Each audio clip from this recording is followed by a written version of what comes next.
Hello my dear students, I welcome you all in Sangli Shikshan Sanstha's YouTube channel. Today we are going to learn Standard 7th Subject Science Lesson number 3 Properties of Natural Resources. Let's recall which are the gases present in air and why air is called as homogeneous mixture. Gases like nitrogen, oxygen, carbon dioxide, 6 inert gases, nitrogen dioxide, sulfur dioxide, and water vapor present in air. Air is a mixture of air that gases and the constituents of gas cannot be separated naturally from this mixture. Therefore, air is called as homogeneous mixture. Properties of air. Air is all around us. We cannot see it, yet we feel the pressure and the air. When we inhale, the air is taken through our nose. If we blow on our hand through our lips, we can feel the air. Now see here. Take a stick from broom or a paper or plastic straw. Tie a thread at the center and hang it so that it remains horizontal. Tie two rubber balloons of the same size at the two ends of the stick. See to that stick remain horizontal. Now remove one balloon, inflate it and tie again. And see this original position. The stick goes down. Stick goes down at the side of inflated balloon. This means that air has weight. Air is a mixture of gases. Therefore, like all other matter, it has a mass and weight. Now let us see second experiment. Take injection syringe without needle. Pull its piston and observe it as you do it. The piston can be pulled out very easily. The piston then remains in same position if you let it go.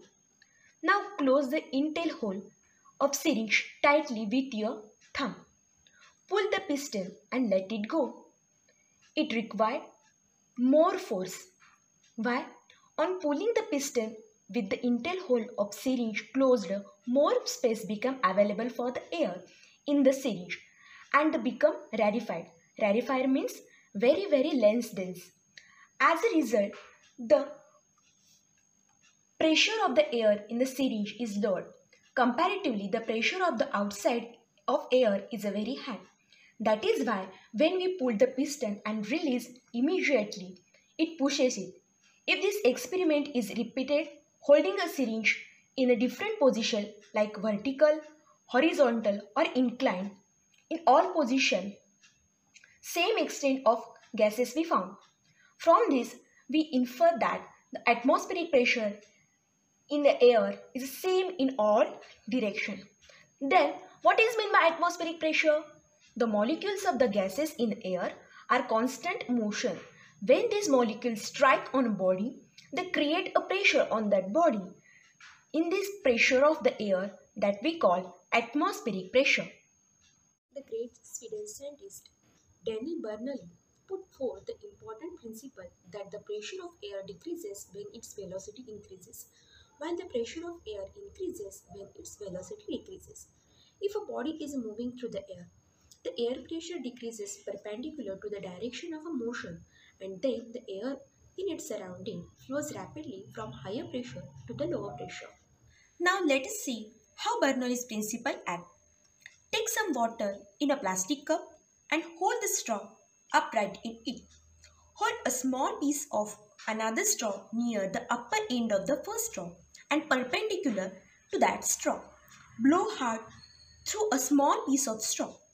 You can see the fountain of water. Why did it happen? On blowing through the straw, the air at the open end is pushed away and hence the pressure of the air at the opening goes down. As the pressure of the air near the upper end of the extreme straw becomes less than atmospheric pressure, the water in the cup pushes from where the pressure is higher to where pressure is lower. that is the upward direction, and the water comes out in the form of fountain. The more forcefully you blow higher, it will be the fountain. This straw fountain works on Bernoulli's principle. Now let us see third experiment. Take ice cubes in a glass up to 3/4 of its height. Now observe what happens. How did the water droplets appear on the outside of the glass? Due to the ice cubes in the glass, the air surrounding the glass cools down. As the water vapor in this air cools down, it condenses and gets transferred into the water. It is this water that collected on the outer surface of the glass. The level of humidity is different in different places. Similarly, humidity level also changes from time to time during the period of a single day. The level of humidity of the air is determined by the capacity to hold water vapor. During a night or dawn, when the temperature of air is low, the capacity to hold water vapor is less. At such time, the excess vapor is transferred into the water droplets. This is what we call dew. In the afternoon, when the temperature of air is high, the capacity of holding moisture also increases. Then compared to its full capacity to hold water, proportion of moisture in the air is less, and we feel that air is dry. The proportion of water vapor in the air is high during monsoon and in coastal areas. As a result, we feel dampness or humidity. We come to know from all these activity, air has properties like occupying space, having a certain volume, having mass and weight. Air is a mixture of fine particles such as gas, dust, smoke and moisture. When rays of light fall on these minute particles, the particles spread the light in all directions. This phenomenon means situation is called scattering of light. Temperature regulation. The earth receives energy from the sun. This energy is reflected by the earth in the form of heat. The constituents of air surrounding the earth, such as water vapor, carbon dioxide, absorb a part of this heat and give it to the other constituents of air. As a result, the earth's surface remains warm and thereby it becomes suitable for the living world on the earth. If there were no air on the earth, the average temperature of earth's surface would have been very low. Transmission of sound. All the sound that we hear reach us through the surrounding of air. The density of air also changes due to the change in the temperature. In winter, the density of air increases when we can hear the whistle of distant train clearly early in the morning in the winter. Air is useful as a medium for the transmission of sound. Next point is properties of water. The water occurs in a liquid state under ordinary condition. Water is a fluid substance. Water does not have its own shape but has volume. It has passed through the small holes, slips or very small gaps or cracks. Now let us see next property of water. Density of water. Ice is lighter than the water. When water freezes to form ice, it becomes lighter than the original form. When water freezes, that is when transferred into the solid state, its volume increases. Therefore, the density of ice is less than that water. That is why ice floats on water. Next property, it is anomalous behavior of water. Usually, when the temperature of substances is lower, its density increases as the volume decreases. But water is exception to this rule. The density of water is a peculiar. Peculiar means very strange. When water at a normal temperature start cooling, its density increases like the most liquids. However, if the temperature falls below 4 degrees Celsius, its density start decreasing. It means that the density of water is maximum at 4 degrees Celsius. If the temperature of water is lowered below 4 degrees Celsius, its density decreases and volume increases. It means that water expands when the temperature falls below 4 degrees Celsius. This is called the anomalous behavior of water. Next point is properties of soil. First one, color is an important property of soil. The color of soil near land surface is darker than the color of lower level. Soil may be different colors such as black, red, copper, grey, etc. Properties of soil such as its fertility, draining of water, capacity to hold water become clear from its color. The color of soil depends upon its texture and the organic ingredients as well as the chemical ingredients like iron and lime. Now next point is soil texture. Soil contains particles of different sizes. The texture of soil, it is determined by the proportion of particles of various sizes in it. Now let us see some types of soil. First one, sandy soil. The proportion of sand, that is large particles, is high in a sandy soil. Water drains rapidly through the sandy soil. It is easy to plough. This soil, it is less fertile. Next one, it is slate soil. The particles of slate soil are of medium size. Slate soil is not as pluckable as sandy soil. This soil contains large proportion of organic materials. Slate soil is also called as sedimentary soil. Third type is a clay soil. In this soil, the proportion of small particles is a maximum.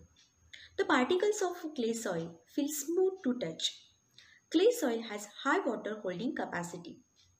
Next point is the soil structure.